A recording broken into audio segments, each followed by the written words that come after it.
Hello. Today we are going to have a session on the two major disasters or two major natural disasters which are causing tremendous effect on our earth, that is the earthquake and tsunami. And tsunami is of course an after effect of an earthquake which is occurring under the sea.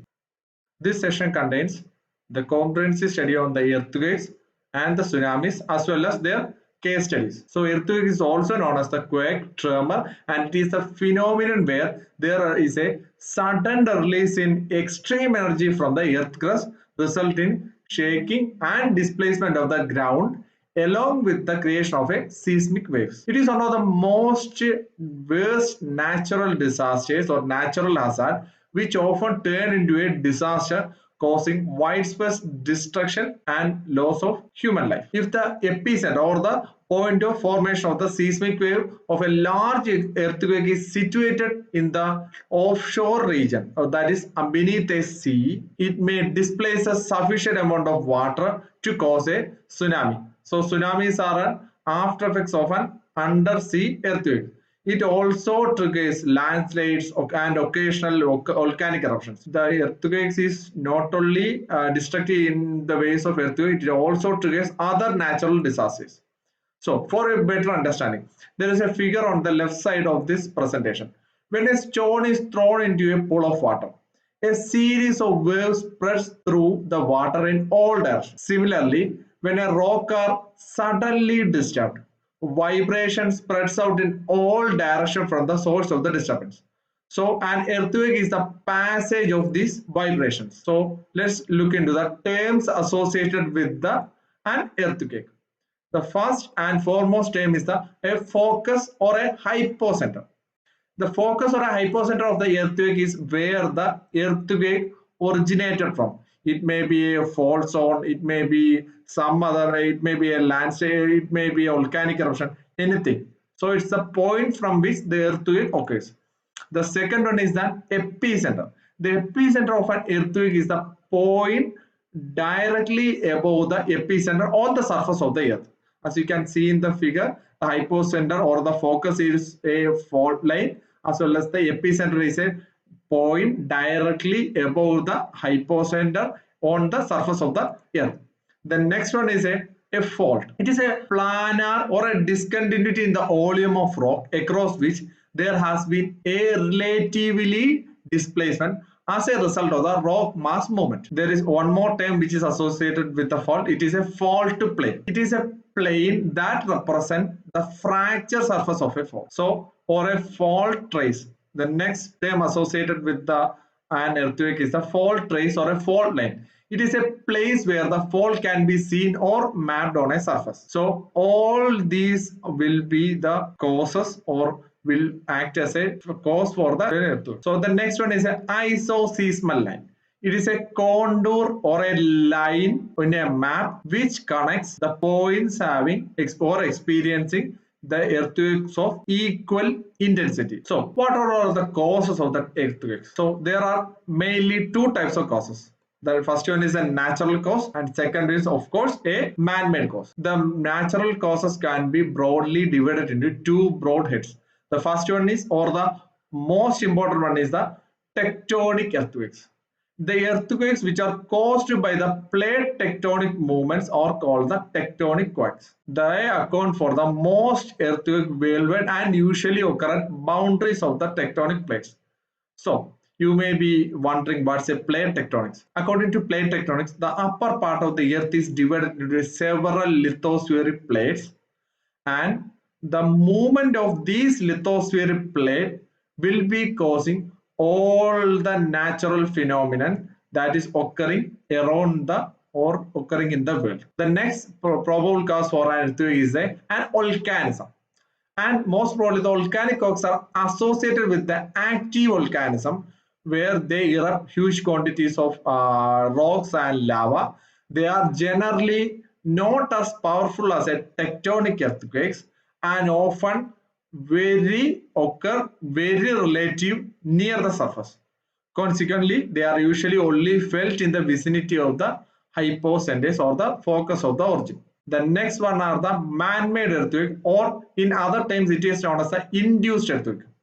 While most of the earthquakes we discussed are caused by the movement of earth tectonic plates, human activity also produces earthquakes.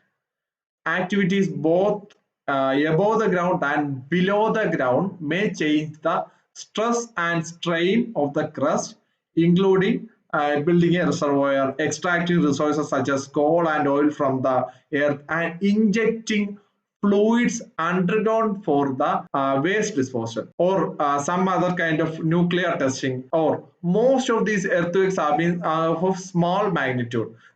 For example, the 5.7 magnitude Oklahoma earthquakes in 2001 is thought to have been caused by disposing wastewater from the oil producing and injecting into the wells. The Koina earthquakes of 1967, which has got a magnitude of 6.3, occurred on the Koina Dam in the Western Indian state of Maharashtra, which almost killed 180 people and injured more than 1,500 to 2,000. So it is believed to have occurred due to the added pressure of the water reservoir which is present in the Koina. So the next part is, how do you measure earthquake? There are actually two terms. First one is a magnitude and second one is a intensity. The magnitude is the most common measure of an earthquake size. It is a measure of the size of the earthquake source, and it's the same number no matter where you are shaking feels like. So the magnitude of earthquakes is nothing but the energy released during the event. And the second one is the intensity. It is a measure of the shaking and damage by the earthquake, and this value changes from location to location. So, for a better understanding, the magnitude is only depending on the energy released, and the intensity is depending on the damage caused. So, consider there are two earthquakes which have happened in place A, which is a highly populated area, and a place B, which is a deserted area. So a earthquake of same magnitude of 6 or 7 is happening in these two areas. So in Richter scale or in seismograph, the magnitude of the earthquake is 6 in both these areas, but the intensity changes. As the area A is have a high population, so there will be loss of damages and loss of life. So the intensity of the earthquake at A will be higher than that of B. As you have here, the Richter scale measures the magnitude of the earthquake, and it measures using a machine called the seismometer, which produces the seismograph. A Richter scale is normally numbered from 1 to 12. There is no upper limit. It is a logarithmic, which means that an earthquake measuring a magnitude 5 is 10 times powerful than a earthquake of magnitude 4. And earthquakes measuring 1 or 2 on the scale happen very regularly, and they are so small that or the people cannot feel them. And the intensity of the earthquake shaking at any location is determined not only by the magnitude of the earthquake and its distance, but also by the type of underlying rock or the unconsolidated materials. The intensity of the earthquake is generally given in the moment Mercalli scale, and based on the magnitude of the earthquakes can be divided into 6. If the earthquake is having magnitude of 8, more than or more equals or more than 8, it is known as a great earthquake. Where if the magnitude is less than 1, it is a ultra micro earthquakes. Also, the entire India is divided into different zones based on the seismic activity.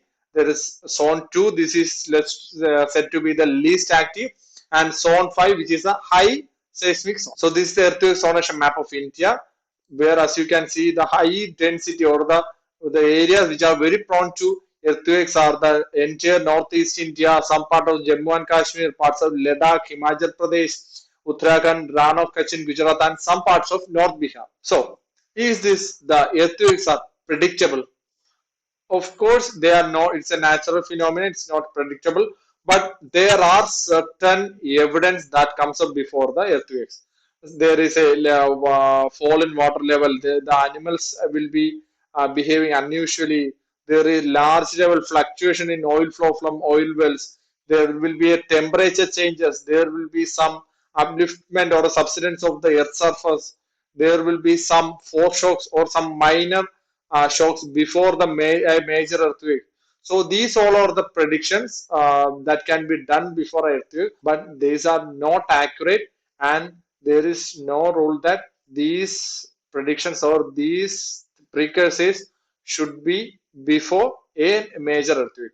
So actually there is no clear-cut prediction for an earthquake. So what about the effect of earthquake? So it is a very catastrophic event, so that the entire area will be destructed.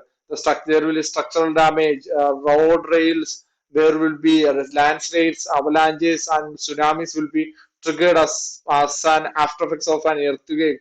There will be fire, there will be sometimes the rivers will alter their course, tremendous loss of life and property, damage to transport system. The effects of an earthquake is so severe that it will destroy all the things which are above the ground. So we are taking a case study from the Butch earthquakes which occurred in the 26th January of 2011. On the morning of 15th second Republic Day of our country, a devastating earthquake occurred in the Kutch district of the state of Gujarat. The earthquake was felt far away as Delhi in the north and Kolkata in the east. And Bhuj is a small town and a village in the Gujarat, and it is 60 kilometers east of the Bhuj, where the worst affected, and the many areas of Gujarat, including the state headquarters Ahmedabad, were badly affected by this earthquake. There were approximately 20,000 deaths and around 150,000 people were injured. And the four districts of Gujarat lay in ruin, and altogether 21 districts were affected by this particular earthquakes, and around 3 lakh families and at least 3 million children under the age 14 were affected by this earthquake.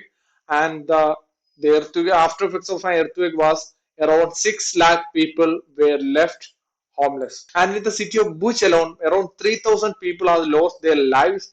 The main hospital was crushed, and close to 90% of the building in the city was collapsed or destroyed. So these are the some major earthquakes that occurred in India. I have listed only some, and for your understanding, there are 3 million earthquakes which are occurring around the world in India. That is 8,000 earthquakes per day. So most of the earthquakes, we are not felting the earthquake because its magnitude is very less. As you can see here, it's a world map which shows the major earthquakes, and as there are a lot of earthquake which is happening in the banks of the Pacific Ocean, which is known as the Ring of Fire.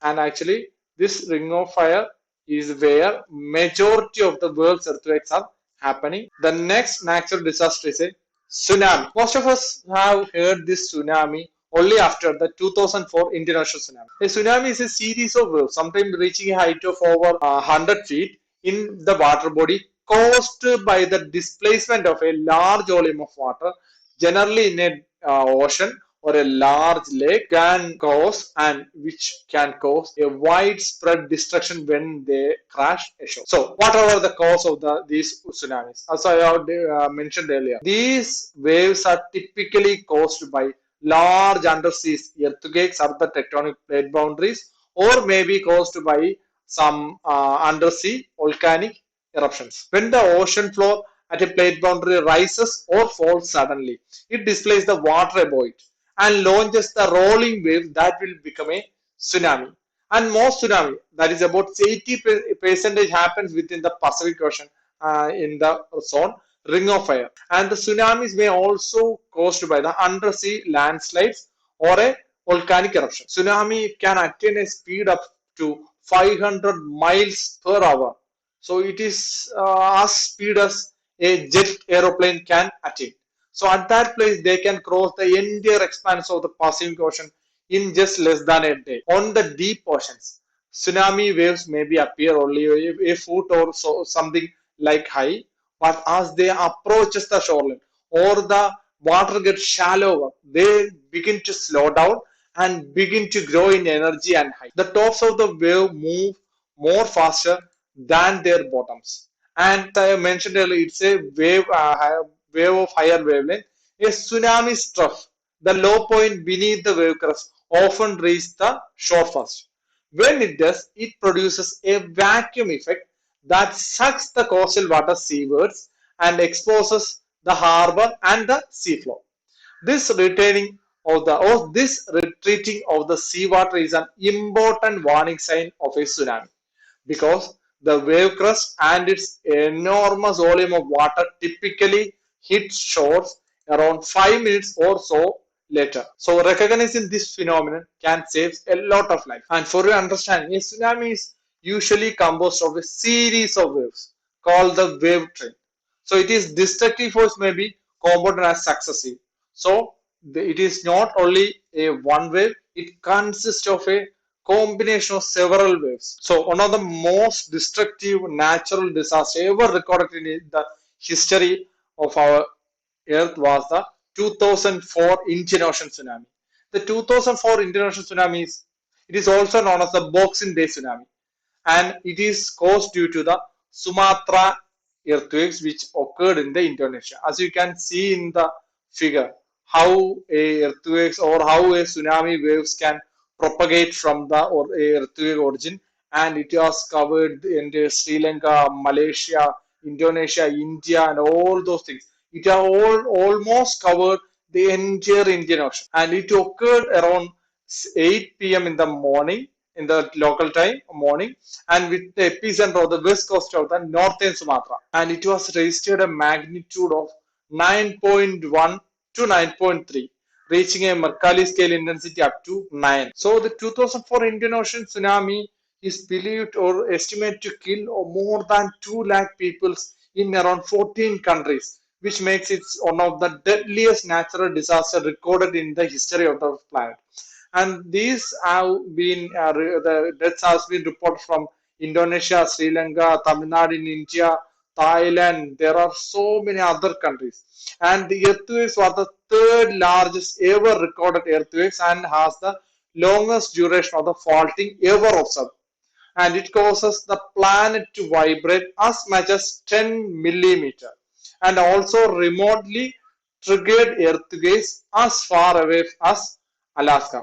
So you can think about the intensity of that earthquake. So with this, I am just winding up my lessons. If you are having any doubts, please feel to contact me. Thank you. Have a nice day.